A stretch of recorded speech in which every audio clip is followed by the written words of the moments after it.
Okay, hey everyone, my name's Tim from Australia here in Melbourne.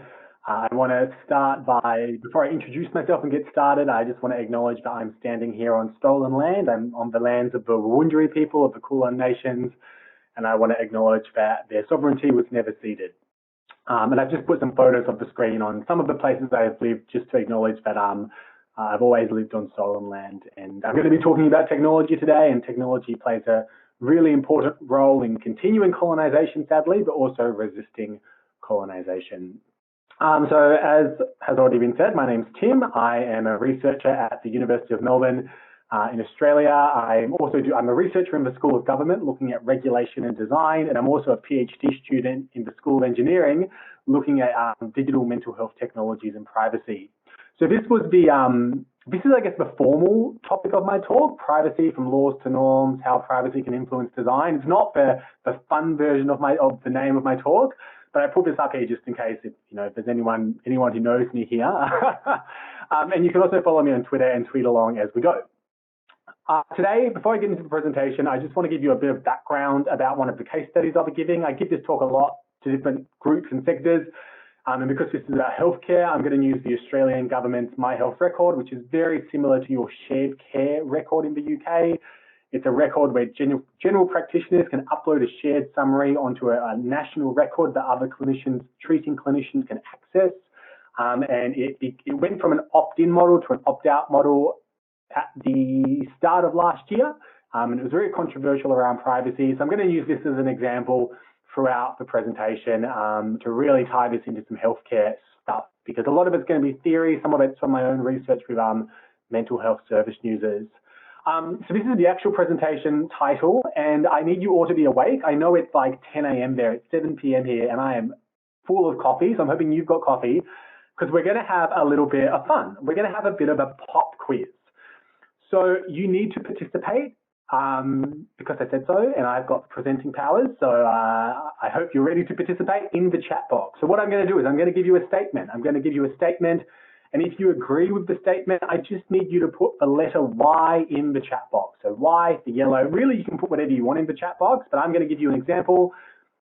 I'm just going to acknowledge that I agree with this statement. So let's do a little test round. There is a reason I'm doing this, not just for fun.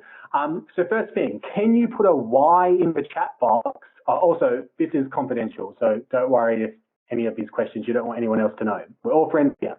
Level 1, can you put a Y in the chat box if you think lolly bananas are a better flavor than real bananas? Can you put a Y in the chat box if you think lolly bananas are a better, you're all, yes, wonderful, cool, okay, easy. Okay, let me just get my slides back up. So I can see you're all saying yes, that's wonderful. I'm very, very happy that you are agreeing with this. So my next little statement, when I get my slides to do their thing, is who thinks Matt Smith is a more dreamy doctor than David Tennant? Put a yes in the chat box if you think Matt Smith is a more dreamy doctor than David Tennant. This is a very London question for you. I love Doctor Who. We've got a few no's. Oh, wow. Okay. Yes. Wonderful. Okay. We can disagree. We can agree to disagree. Okay. Let's get a bit more serious now. So you passed level 1. Well done. Good job. Level 2. Who values their own privacy? So tell me in the chat box, who values their own privacy? Yes or no? Yes, yes, yes, yes, yes. Lots of people. Yes, yes. Amazing. Okay. Who respects other people's privacy? Put a yes in the chat box if you respect other people's privacy. I can see you're all awake and engaged now. Wonderful. The caffeine is kicking in. Okay, really well done. This last level is the hardest level. It is the most uncomfortable level, but it's the most important level for my presentation today. Who here has ever had consensual sex with another adult before? I have. I will put myself out there. I have. Okay, 1 versus 2. Okay, cool. Wonderful. Excellent. Okay, last one. And listen to the question carefully. Who has never had illicit drugs before? Who has never had illicit drugs before? This is one which always stops people a bit. Okay, cool. Got a few answers. Wonderful. Okay, well done. You've passed the pop quiz. There was no wrong or right answers, but you've done a good job. So why did I do this? Why did I do this? I did this partly to call some of you out as liars. I think some of you lied to me, and let me explain why. I'm not going to keep Daniel Radcliffe on your screen for too long. So that's a blank slide for a reason. But some of you said you valued other people's privacy. But by participating in this little game, you potentially outed some of your colleagues. So when you said that you had had sex before, you potentially outed some of your colleagues who are virgins. Now, they might not be virgins, but I am Google, I am Facebook, and I am setting the parameters of what this data means, and I am saying that that's the situation. And for those of you who said you had never had illicit drugs, you may have just outed all our people who have had illicit drugs. And once again, that might not be the case, but as the data controller, I get to set that.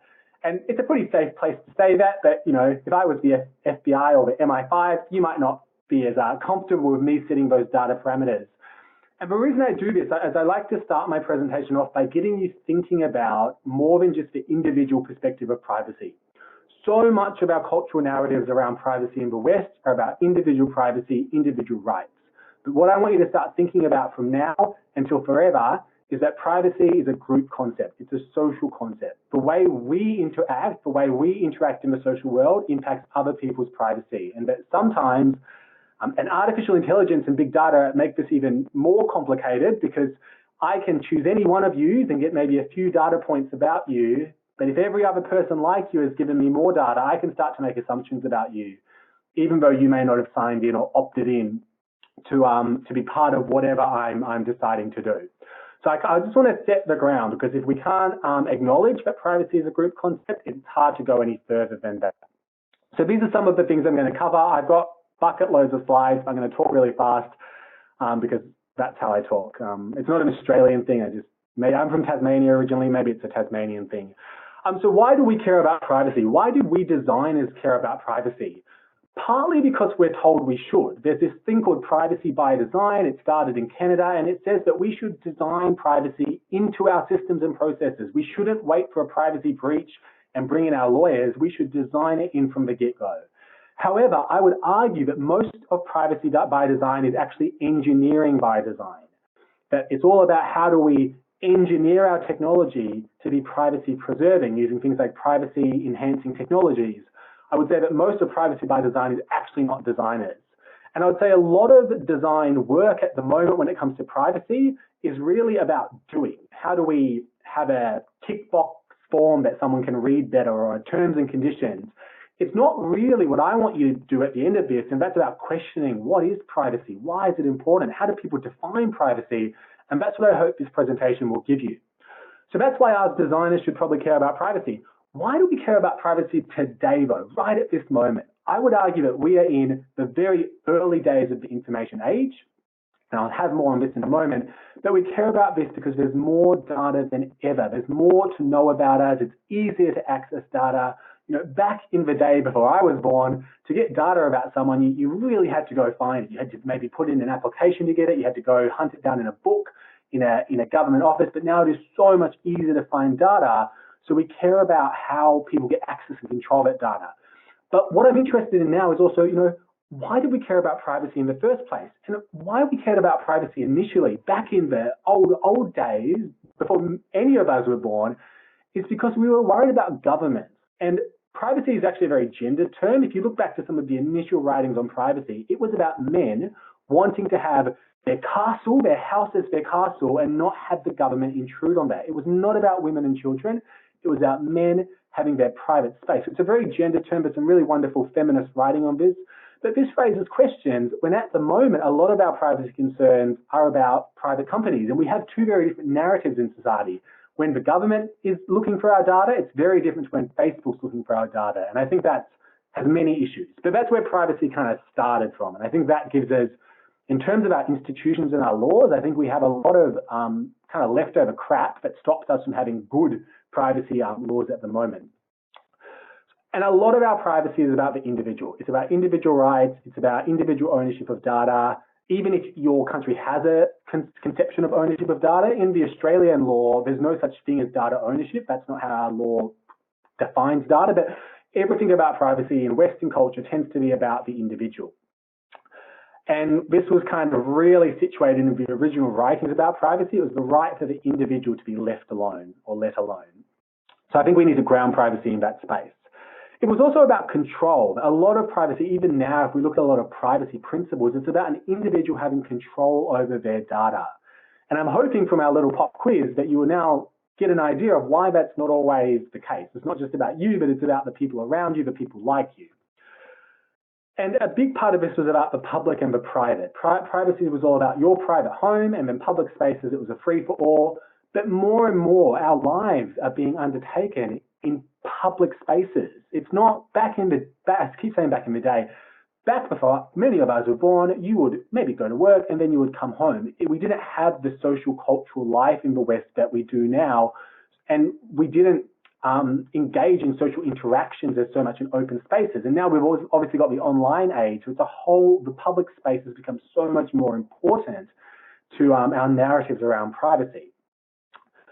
Now, you're in/out somewhere in the EU. I'm not too sure if you still have the GDPR applied to you, but I'm going to use the GDPR. The GDPR is kind of a really great example of very progressive privacy principles. I still think they're a bit, could be better, but here's some of the principles about privacy. And I think as designers, we tend to think about mostly, sometimes accountability, maybe integrity and confidentiality, but probably that transparency. Like, are we actually being transparent? Are we giving people the information they need? And I don't think that's always a good thing. I'll touch on that in a moment, but, giving people all the information and then overwhelming them I don't think is the best situation. But what this really turns into is it turns into these things, this choice, notice and consent. We give people notice, we tell them all the information, and then if they consent, it's all good, even if there's an information inequality, even if they don't read all these terms and conditions and pop-ups. And I would situate this in a model called the laissez-faire model of data governance and privacy. It's a model of data governance where, for example, if I'm Facebook, I collect your data with your consent, and then I can go off and do pretty much whatever I want with it, except for what the law says I can't. It doesn't say it doesn't say if there's good or bad uses of data. It doesn't tell me what value should underpin that data use. It just kind of says, don't do these things unless you've somehow talked someone into letting you do it and they've consented. But it's very hands-off, and it gives us very little underpinnings of the values of data. And it also, I would say, creates potential data monopolies where we really lock data into government or big companies and limits the ability for broader social good of data. But that's another discussion. And a lot of this comes down to power, that there's a real power asymmetry, that you've got big corporations with lawyers and knowledge and money, and you've got the little individual that we say, you as the individual should go up against these companies and fight for your privacy. To me, it doesn't make a lot of sense. And people like Priscilla Regan, it doesn't make a lot of sense either. So Priscilla said, the right of a society to require institutions using personal information to do so in a manner that respects the shared interests in their information. That's what she thinks privacy should be about. It's a societal concept. We all are impacted and we all have potential benefits from data, but for some reason, we posit it as the individual versus the company rather than society deciding what type of good we want from data. And Luciano Floridi also makes this point that most people are not targeted by information communication technologies as individuals, but as members of specific groups. So not only is the impact about groups, not only is the potential benefit societal, but somehow privacy is individual in the Western canon. And I think that's a real issue. And I know I'm hammering home this point, but it's so important to get across if we want to design better, I would say. So then comes along Helen Nissenbaum, and I am a big fan of Helen Nissenbaum. Her book on privacy and context really flipped the thinking on privacy, and I want to spend a bit of time talking about that before I start to tell you how I think this can make our design better. So Helen Nissenbaum wrote this book. I'd highly recommend reading it. It's a wonderful read. You can read it 10 times and still learn something new each time. I don't get a commission if you buy it, but I just go do it. You won't regret it. And I actually went to San Francisco last year. You can see me in there somewhere, and sat down with all the contextual integrity scholars from around the world to chat about this. So I'm a bit of a buy-in, so maybe take everything I say with a grain of salt. I don't know, but I think it's a really good way of thinking about privacy, which breaks away from the individual control model that we're so ingrained to think about. So what Helen says is that privacy is the appropriate flow of information specific to a context. So privacy is the appropriate flow of information specific to a context. And what is appropriate is defined by context-specific norms. So privacy is about context and the norms in that context and what's appropriate. So in every context, you've got actors, you've got people who information is about, patients, you've got senders, and you've got receivers, and so that might be your clinicians. You've got types of information. You might have medical information, social information.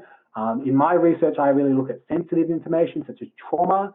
And then you've got things called transmissions principles. So these are the general accepted rules in society about how information should be shared. So is it reciprocal information? Like if I tell you something personal about me, I might expect you to tell the same thing back to me. If you tell your doctor something really personal, you probably would expect them to not tell anyone else that unless you give them permission. And what Helen says is that in every context, we have these norms that we might not be completely aware of, but they're there. And when we introduce a new technology that changes these norms, it creates tension. And that tension is that icky feeling we get when we think our privacy is being invaded. It's the emotional feeling of privacy. So to simplify this, norms govern the appropriate flow of information in a specific context. They tell us what to expect. They tell us, you enter the doctor's room and you get a feel of what should happen with your information or what you think should happen. And when these norms are breached, it creeps us out. And the big question is how we manage this in design. Another doctor who GIF because I had to, it's about that feeling of, oh, I was not expecting that to happen. And when we introduce, now that sounds very conservative because all technology is going to breach norms. But what Helen says is that if technology does breach those norms, if they introduce a new flow of information, that's not a bad thing, but we should evaluate it. We should ask, who is this benefiting it? Is it benefiting the people most vulnerable? Is it benefiting our patients? What moral and political interests are invested in this? And what are the values, goals, and ends of the context? And is this new information flow upholding that? So I gave you an introduction to the My Health Record a little while ago now. So if we think about the My Health Record, it's changing a lot of contextual norms. It's making it a lot quicker information. It's making it so that your doctors can access information without without you really giving permission per se. The permission is assumed when you turn up to the doctor. But it's also potentially going to lead to better healthcare because it means that if you turn up to your doctor and you have an allergy, that they can see that on the My Health Record. You don't have to remember that. So it's taking some of the burden off the patient. So what Helen would say is we have to balance those things, these new information norms that potentially creep us out, and then the potential values, and that we probably have to make those values and those benefits and those goals explicit to all stakeholders. So I've given you a very rapid introduction, recommend you read more, but I want to say, so what? What does this mean? What does this idea of contextual privacy mean? That, information shared in healthcare is very different. The norms are going to be very different if you're sharing that information to your boss or if you're sharing the information with me on this call. So the first thing is context. Context is really important. How you define your context will define the privacy norms you find and then how they might be breached. So let me give you an example in the Australian context. My Health Record is used by both general practitioners and hospitals, even though they have very different information norms. In general practice, you have a long-term relationship with your clinician. In the hospital, you might not meet your clinician. You might be in a situation where you meet them after the fact that they've got your information, and your clinician might need your information more rapidly. So there's different information norms, and how they are breached and how we treat those breaches should be addressed in the design of our My Health Record. And it's not, I would say. It would not. It's a very same system for all clinicians. Now, there's lots of different types of context. So when you're thinking about healthcare, is it healthcare as symbolized? Are you using the symbol of the hospital and the lab coat as healthcare, even though many people get healthcare from their carers and family members? Is it the patient's experience of healthcare? Is it the doctor's experience of healthcare? Is it healthcare is framed by the technology? Sometimes we get a technology and it tells us what healthcare is. The My Health Record says healthcare is doctors and hospitals. It doesn't say anything about disability services or aged care services. And what's the impact of that? Context as design. What are we as designers? What is our experience? And how are we framing context and the importance of information and the norms around information? And context through appropriation, which I'll touch on in a moment. But why is defining context so important? Because when you define a context, when you say the word healthcare, you're making connections and disconnections. You're saying what is relevant and what is not relevant. When the My Health record says healthcare, it's saying that aged care, disability, mental health care, family care, it's saying that they're not relevant, when really for patients, they are relevant. And they're saying that those people are probably not interested in your information when they are interested in your information. And you also have this context collision. If you don't define the context, you're not going to understand what norms are colliding. So a really great example, when your mum adds you on Facebook and suddenly you're like, crap, I've got to take down all those photos of me out partying, that's a context collision. The norms that you have with your friends are different to the norms that you have with your family. And in healthcare, it's the same. The norms you have with your carer are going to be different to the norms you have with your doctor. And how does information systems that bring all these into one context deal with that? Now, I kind of said that, when we're designing, we've got technical requirements that the engineers kind of do. We've got the design requirements that we do.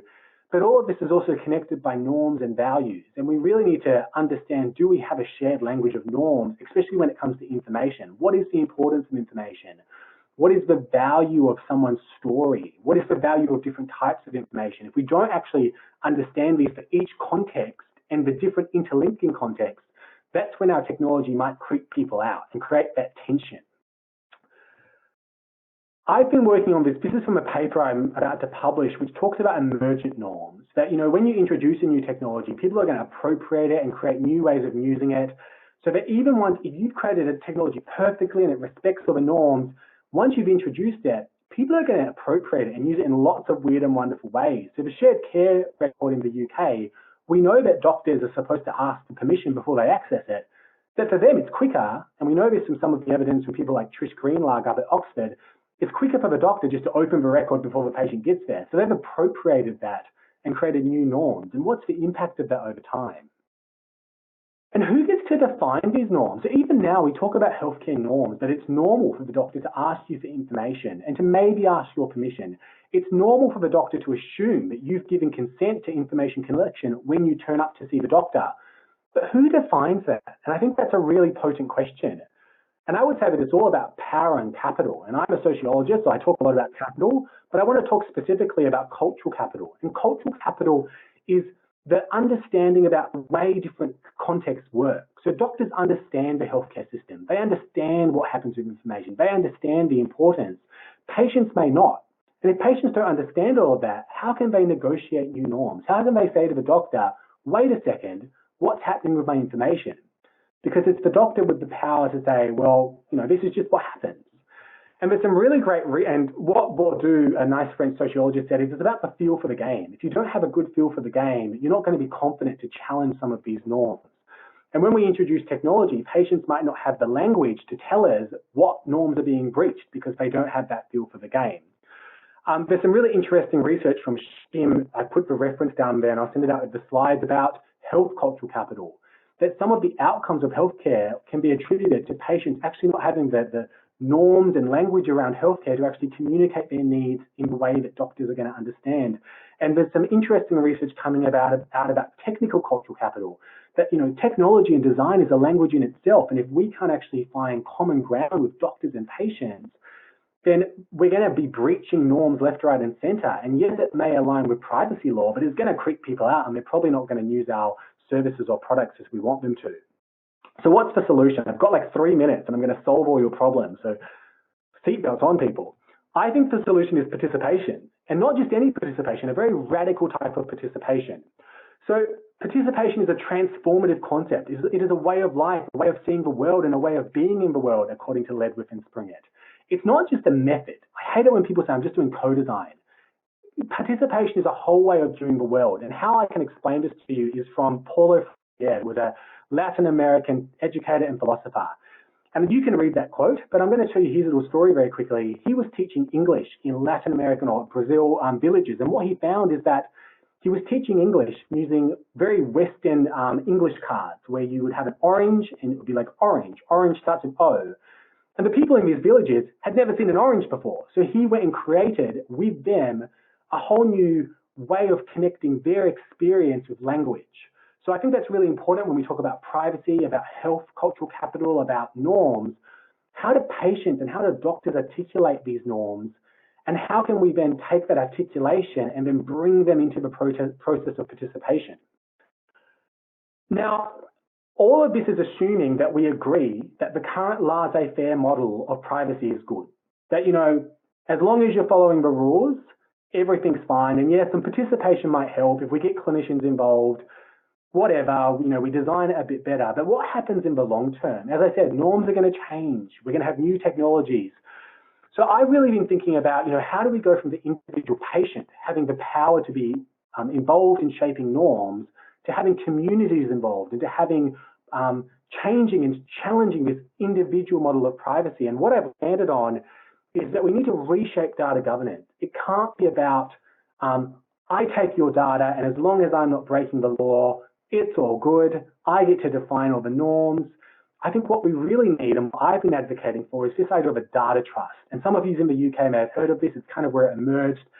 It's an independent body whose job is to reach out to all stakeholders and set those norms and update those norms. So I believe, and I'm doing lots of work in the area of smart cities around how we could have an independent body in healthcare and an independent body in local government who, as we introduce new technologies, as we introduce new privacy norms, new flows of information, they could sit down with patients, they could sit down with clinicians, they could do all that very, very important participatory governance work and start to say, okay, what are our values? What are our goals? And how do we build this in to our technologies? And I think this is really important for designers because once you understand those shared values and you've got that shared language of information norms and the values that underpin this, that's really our job to say to the engineers, okay, well, you know, that privacy preserving technology is great, but even the idea of collecting the information in this way, defining it in this way is wrong. And that's kind of what I'm doing in my PhD. I'm trying to redefine all the categories of information in mental health because they haven't aligned with patients' needs. And as we're digitizing, it's creeping people out. They're going, oh, suddenly all this data is going around and we don't have a language to work out how we redefine those norms. So I know I've just thrown so much information at you. I'm a sociologist, so that's what I do. But I want to talk more. I hope this sparks some interest in you and you're now motivated to see privacy from some different perspectives. I am open to you emailing me and tweeting me anytime and having some discussions. I do this talk and I do consulting with lots of different public sector and private sector colleagues. So reach out, let's have a conversation, and I'm going to answer your questions. And I'm going to answer the first question, which is already in the chat box, about who owns their data. Let me very quickly say, who knows? Because in Australia, we don't even have a concept of data ownership in the privacy law. So we can talk about who owns data at a legal level. That's going to be different country to country. But let's think about what data is. I could tell you my date of birth right now, and if you do something with that date of birth, if you connect it with maybe some information from my social media or maybe from my Twitter feed and you create new information, do you own that data? Because that's you've done something with that data now. And I think clinicians do a lot of transformation and interpretation. So, you know, yes, a doctor might collect your blood pressure, but then they're going to come up with some sort of assessment, right? So do they own the assessment? Do they own that information, or does the patient own it? It's a very complex topic. And I think that's why we need to move away from this individual ownership of data idea, because all the benefits we get from data in our modern world are because we collect lots of data and we share in that benefit. I think we need to create that language. I think data ownership is a bit of a red herring in my opinion. More questions, chat box or microphones, if the microphones can be turned on. Yeah, so I guess he's just made a comment, an example of who owns data that is strangers on your phone book or on your phone. And look, it is interesting because I think there's some really interesting theories around co-ownership of data. But if you and I have a conversation and we come up with some ideas, or I share something personal with you, I've entrusted it with you, and you have some sort of co-ownership of that as well now. And how you interpret that, it's complex. And that's why I think the idea of data ownership is a bit of a red herring, and we can get really caught up in this. But then I think we don't even have the institutions such as data trust to work that out. So much is very, as I said, laissez-faire. It's about just the privacy law, and as long as you're complying with that, you're all good. I think that needs to be challenged, and that will then flow on to better discussions about data ownership.